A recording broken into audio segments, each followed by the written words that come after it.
Ashama harka fuunee akkam jirtanii hordoftoota ayyaantuu asallaa jedhu jalatti argamtan hundi keessan nagaa waaqayyo jaalalli gooftaa bakkuma jirtanitti isiniif haa baay'atu jecha. Egaa ka obboleewwan koo jaalattanii na kabajanii yeroo baay'ee jajjabinaan na faana jirtan waaqayyo bara keessan jireenya keessan haa eebbisu. Obboleewwan koo eebbifamaa isin jechuun jaaladha. Baay'een isin jaaladha, baay'een isin kabaja. Dandeettii koo qofa osoo hin ta'in yookaan immoo haamlee sinnaa kennitan irraa kan ka'e wanna keessa koo jiru guyyaa guyyaadhaan akka maddisiisu na godheetoo jira. Egaa kanaafuu baay'een isin kabaja, baay'een isin jaaladha. Ammallee yaanni keessan akkasuma jajjabinni keessan akkana biraa hin dhabamne isin jechuun jaaladha obboleewwan koo. Akkasuma laayik sheerii godhuudhaan yaada keessan koomentii jalatti na barreessuudhaan akkana jajjabeessitan abdiin qaba. Egaa ka har'a yaaduma gabaabduu takkan qabaddeetoo dhufe innis maal seetanii jaalalli hunda caalaa obboleewwan koo jaalala hojjennu warri weellisu jaalala jedha, warri biyya lafaatis jaalala jedha, warri faarfatus jaalala jedha. Egaa ka jaalalli afaanuma ta'aatu deemaa jira keessattuu yeroo kana keessa waa'ee biyya keenyatti wal qabateetu jechuudha. Maal seetan waan tokko darbine waggaa jennee tokkotu jala ka'a. Tokko darbine waggaa jennee tokko jala ka'a. Baay'ee ulfaachaa deemaa jira. Yeroo kana keessa tokkoon isaatu yookaan seexanni baay'eenyumaa qoraatu jirti yeroo kana keessa jechuudha.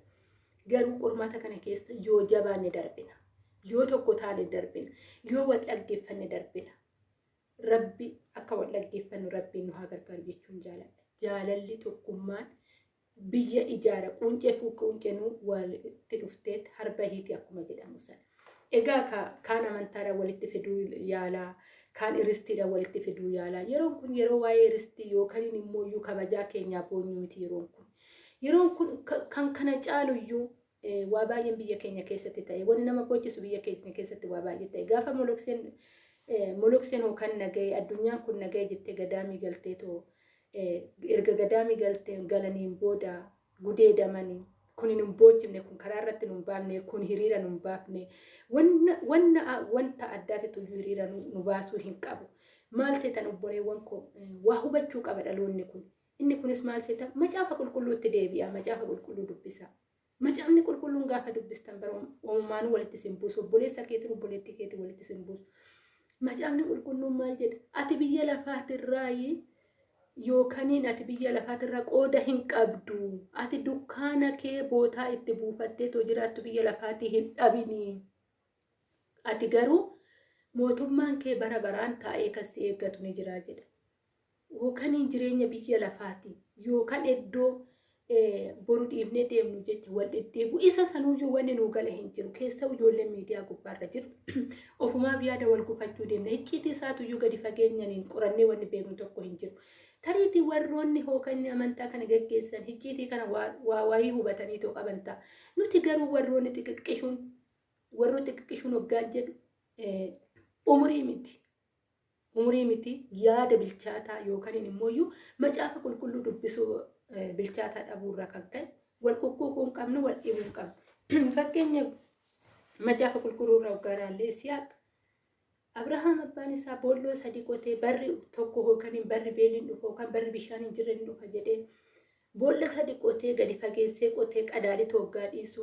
Isiyaaq odeeffannoo dhagaye. Lafti kun lafa abbaa keetiiti. Bishaan bakka kana odoo qoforte bishaan sii baa jennaan hookaan hojjettoota isaa waamee boolla kana gaafa qochisiisuuf bishaan gaafa ba'u dhufanii dabootti ba'anii ati lafa kun lafti kun keetii miti jedhanii hin mormineen. Lafti kun lafa abbaa kiyyaati ragaan qaba hin jenne achi siqee qote.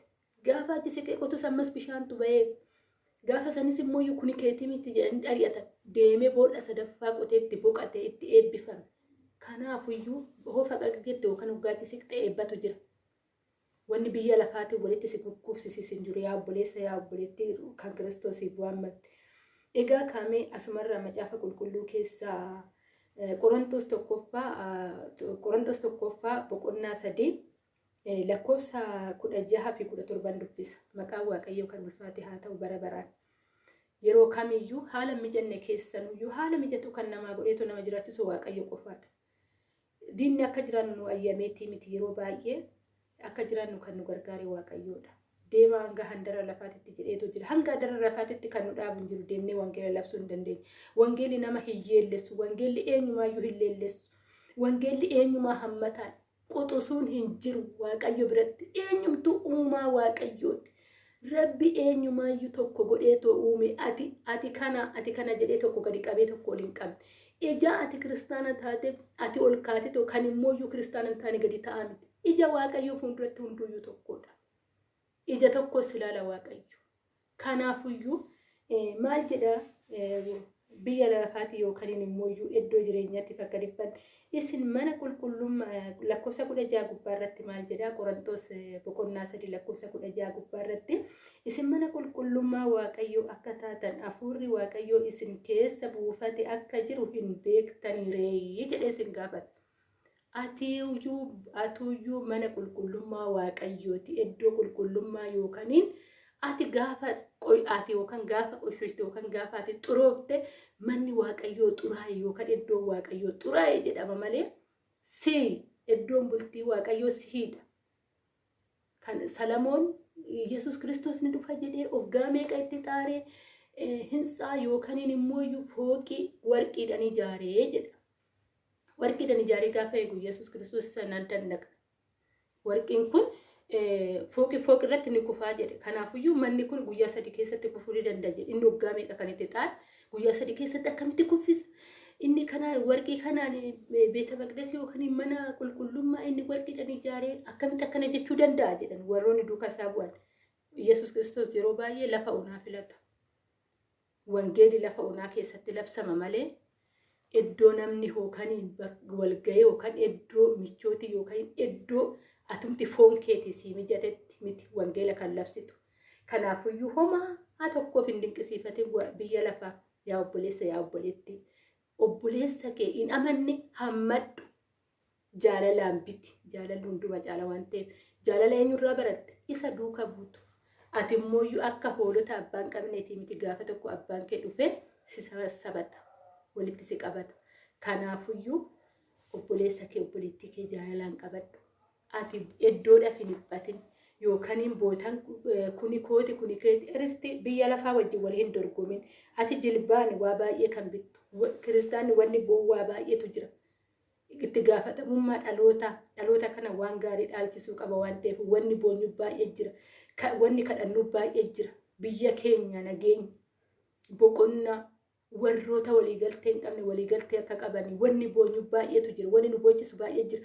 Jibbi arraba kiristaanaa keessaa ba'uu hin qabu. Arrabni kiristaanaa arraba eebbifamaa yookaan arraba dibamaadha malee arraba dheereffattee obboleessa kee obboleettii kee ittiin hadheessitu miti yaa obboleessa koo yaa obboleettii koo. Tarii gaafa tokko nama jaalattuun walitti bu'uu dandeessa. Inni sun I don't care gaafa tokko mooyyuu dhiifamaan deebuu dandeessa. Innii fi kan biyyaa wal qabatu garaagarummaa qaba. Dhiifamni hunduma caala obboleessa kee obboleettii keetiif dhiifama laphee dhiifamaa qabaadha. Namni laphee dhiifamaa qabu yeroo kamiyyuu Waaqayyoof dhiyoodha. Laphee daldaalaa hin qabaatin. Simiidha. Suma nyaataaf simas fuudhee deema waan ta'eef. Maaliif kanatti amantu akkasiin jedhu ka? Ati cubbuu abbaa meeqa lakkaayitii isarratti lakkaayi akkana na godhe jedhi gadoo ba'isin hin jedhu. Ija baasuun kan Waaqayyooti waan ta'eef. Ati dhiisii deemi. Iddoon kee iddoo biraati waan ta'eef. Kennaan kee kennaa biraati waan ta'eef. Amma kennaa koo malee amma fakkeenyaaf nama wangeelatti Waaqayyo haa galatamu wangeela hoon jedhu bayee lallaboo osoo ta'e nama amanaadha nama macaafa qulqulluu dubbifatee Waaqa koo itti galateeffate eenyumaa foon uffata ija tokkoon laaluudha. Fakkeenyaaf lafumaa ka'eetoo siyaasa keessa nas seena jedhee harka wala cabacabe narraan bareedu. Maaliif kanan dubbise macaafa qulqulluudha malee siyaasaa miti. Garuu biyya kootii nan kadhadha. Warroota rakkatanii nan kadhadha. Warroota hidhamanii jiranii nan kadhadha. Yaa Rabbi ati tokko nuu godhi. Yaa Rabbi hidhaa keessaa nuu yaasi. Yaa Rabbi namoota kana walitti nuu araarsi. Yaa Rabbi diina jidduu isaaniitii kaasi. Maalinni kun wanta kanarratti maa walii galteedhaan kuni kadhannaa kooti jilba kootis kanan deebii argaddes nan jira. Kanan ganaa immoo deebii argaddu sin jira. Waaqayyo haa galatu. Garuu arrabni arraba kiristaanatirraa ba'uu qabu. Arrabni kan seexanaati malee kan amanaati miti. Ati amantee macaafa qulqulluu kana bantee laalte haga dhumaa dubbise kakuu moofarraa kakuu haarawaadha. Bakka kanatti deemii abaarii kasi jedhu indoom namni nama abaarii abaaramaadha jedha. Namni obboleessa isaa jibbe nama lubbuu baase jedha. sagalee waaqayyo. Kanaafuyyuu obboleessa kee obboleettii kee hin jibbin, jaaladhu, hammadhu. Jaalalli hunduma caala, jaalalaan biti. 17ffaan maal jedhaa? Namni mana qulqullummaa waaqayyoo balleesse waaqayyo immoo isa balleessa. Namni qulqullummaa waaqayyoo dhugumaan qulqulluudha. Innis isin jedha. Innis isinii manni qulqullummaa innis isin jedha. 17ffaan namni mana waaqayyoo balleesse ofii badaedha. Mana waaqayyoo jechuun siidha. Yookaan hintsaati jaartituu keessa teessumitti. Hintsaa jechuun yookaan bootaan itti waaqeffattu jechuun bootaan obboleewwan oggaa walgiigalteedhaan ta'an yookaan bakka tokko yoo ta'an akkamitti bareedan jedha macaafni qulqulluu malee dirqama ati bootaa sana daladdalattee soofaa godhattee waan adda addaa godhattee akka teessuuf miti. Obboleewwan yoo ibrataan ta'an yookaan wandimmochi ibratti qammatu indee malkaam nabbar jedhee macaafa qulqulluun kan dubbatu sanidha. Bakka tokkotti kadhannaadhaaf bakka tokko dhufta malee ati manni qulqullummaa siidhaa anaadha. Inni sunis maaliif mana qulqullummaa kan xureessite of gaafa xureessite. Fakkeenyaaf arrabaan of xureessuu dandeessa. Ejjummaan of xureessuu dandeessa. Gaafa san mana waaqayyoo diigde. Dubartiin takka lafaa kaatetoo abbaa manaa ishii malee gaafa kara dhiira biraa deemtu mana qulqullummaa waaqayyoo xureessite jechuudha. Yookaan diigde jechuudha. Ejjummaa waaqayyoo fuulduratti baay'ee jibbamaa eekamsa guddaa qabudha. Akkasuma abbaan manaatis waa'ee gaa'ela keessa seenuu fi miti. Xurummaan kanaadha jechuudha. Xurummaan afaan. Kan afaan harka karaa afaanii seenu cubbuu hin qabudha sagalee waaqayyoo. Garuu kan afaan keessaa bahu cubbuu qabada. Innis maal arraba keenya waa'ee arraba keenya sagalee waaqayyoon dubbata. Qaama xiqqoodha jedha. Garuu qaama keenya muluu ni xureessiteedha. Qorontos gubbaarra moo akkas ni dubbata. Maatiyoos ta'e Qorontos ta'e kana amma bootaa isaa xiqsiisaa kan argachuu hin dandeenye yeroo biraa nan dubbadha. Waa'ee arrabaa ni dubbata. Arrabni kun waaqayyo, arrabumti kun waaqayyo ni galateeffata. Arrabumti kun waaqayyo irratti ni kaa'a jedha. Kanaafuyyuu arraba yookaan nama arraba gudeedama rabbi nu haa godhu. Dhaloonni kun keessattuu dhaloota waa hubatee haa ta'u. Ni faarfanna utaallee faarfanna. Gaafaas deebine waan biraatti arrabni keenya dubbata. Kanaafuyyuu arraba keenya haa bitan. Wanni miidiyaa irratti ta'u jireenya siif hin ta'u obboleessa koo obboleettii koo. Miidiyaan kan biraa manni kee kan biraatti. Miidiyaan jireenyaa miti. Miidiyaan iddoo obboleessa kee obboleettii keetti argattu. Iddoo afaan keetti hiikkattee aadaa keetti ibsattu. Iddoo eenyummaa keetti baruu dandeessu. Aadaa naannoo biraa baruu dandeessu. Obboleessa kee obboleettii kee aadaan isaa maal fakkaata jettee baruu dandeessu. Amma fakkeenyaaf karaa miidiyaa dhufuun koo waa baay'een baradhe waa baay'een itti gammada. Obboleewwan danuun argadhe. Obboleessa danuun argadhe. Oromoon maal akka ta'e. Fayyaalummaan Oromoo maal akka ta'e. Obbira darbeetu nama biraati maal akka ta'uun bare. Saba kootan bare adda baafadheetu jechuudha. Gaafa miidiyaa gaafa dhuftu waan gaarii gaafatti fayyadamte waanuma gaarii baratta. Ejaa kana ta'eefuyyuu seenaa ofiitillee kan xureessu abbuma kan immoo bareeffatu abbaadha. Akkasuma amantaan keetillee jechuudha. Waaqayyo waanuma gaarii sin barsiisa. Warri jaalattanii na dhaggeeffatan guddaa isaanii sin galateeffata. Yaada keessan komentii jalatti na barreessaa. Eenyumaa warri afaan kan dhageessan ijoollee Oromoo baay'ee wudirri sin godhe sin jaaladha. Kannin ani waaqeffadhu waaqa jaalalaa waan ta'eef jechuudha. Eenyu gaafa nama tokko jibbe akka nama lubbuu baasetti laala macaafni qulqulluun. Ati nama jibbite taanan lubbuu namaa baafte jedha ijaa ta'eef jechuudha. Kanaafuyyuu waaqa kan erga waaqeffadde akkasuma sinis hin jaalachuun qaba jechuudha. Dhiiga koo qofa taataniif osoo hin ta'in waaqayyoon ani waaqeffadhullee waan akkanaan na ayyama waan ta'eef. Obboleessa jibbuu jechuun lubbuu baasuu jechuudha. Kanaafuyyuu jaalalli hunduma caalan isiniin jedha.